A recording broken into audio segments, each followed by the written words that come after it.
2020 के बिहार विधानसभा चुनाव के परिणाम के बाद भले ही मुख्यमंत्री नीतीश कुमार बने हों, लेकिन जो परिस्थितियां इस वक्त बिहार एनडीए में नज़र आ रही है वो कहीं ना कहीं प्रतीत करता है कि 43 सीट मिलने के बाद जनता दल यूनाइटेड और ख़ासतौर पर मुख्यमंत्री नीतीश कुमार कमज़ोर हुए हैं।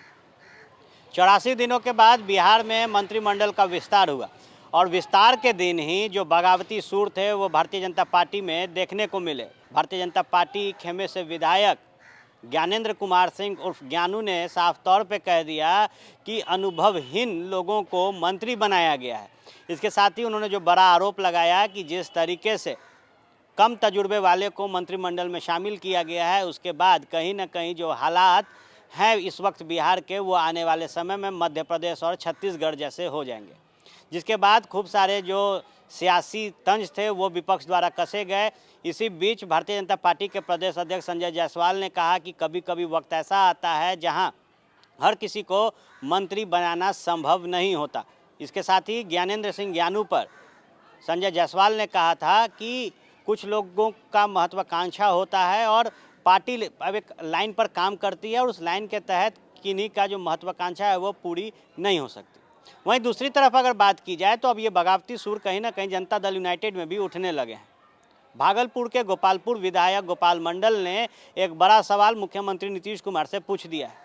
4 बार के विधायक गोपाल मंडल ने कहा कि मेरे अनुभव के सामने कई ऐसे लोग मंत्रिमंडल में शामिल किए गए जो कि एक बार ही विधानसभा चुनाव जीत सके हैं। ऐसे में किस तरीके से बिहार का विकास होगा। गोपाल मंडल ने कहा कि मैं मुख्यमंत्री नीतीश कुमार से जल्द ही मुलाकात करूंगा और उन्हें कहूंगा कि मुझे भी मंत्रिमंडल में शामिल किया जाए। गोपाल मंडल ने कहा कि 6 मंत्रालय अभी भी बाकी हैं जिसका विस्तार नहीं हो पाया है और जब मुख्यमंत्री नीतीश कुमार से वो मुलाकात करेंगे तो इस बात को कहेंगे कि उन्हें भी मौका दिया जाए, मंत्रिमंडल में शामिल किया जाए।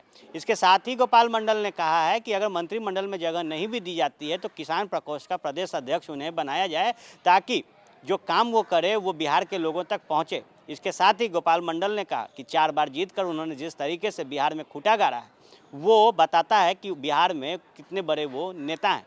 इसके साथ ही गोपाल मंडल ने साफ तौर पे कहा कि इस वक्त जो ताज़ा हालात हैं वो कहीं ना कहीं जनता दल यूनाइटेड के खराब प्रदर्शन के कारण हैं।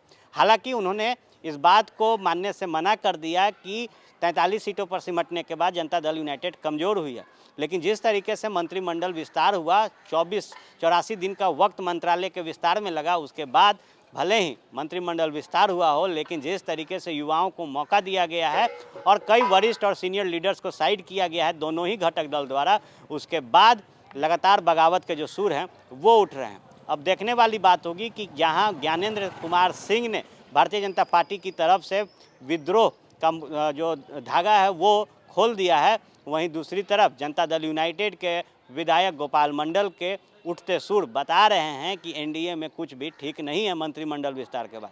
अब देखना होगा कि जहां 6 मंत्रालय अभी भी बाकी हैं और बगावती सुर उठ रहे हैं तो क्या आने वाले समय में लोगों की ताकत को देखते हुए, जनाधार देखते हुए नेताओं का ये 6 मंत्रिमंडल उन लोगों में बांटा जाता है। तमाम राजनीतिक गलियारों से जुड़ी खबरें आपको फर्स्ट बिहार पे मिलेंगी। बने रहे फर्स्ट बिहार के साथ। धन्यवाद।